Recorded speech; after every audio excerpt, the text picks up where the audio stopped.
લોકસભાની ચૂંટણી માટે 11 ઉમેદવારોના ગુજરાતની અંદર ભાજપે નામ જાહેર નથી કર્યા. તે આવતીકાલે કરી શકે છે.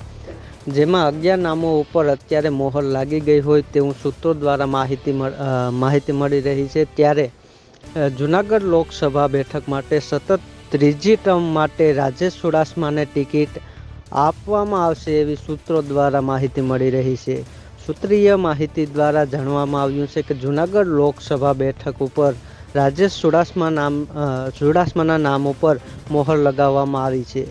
11 લોકસભાની બેઠકમાં ભાજપે નામ જાહેર નથી કર્યા, ત્યારે આવતીકાલે તેઓ કરી શકે છે.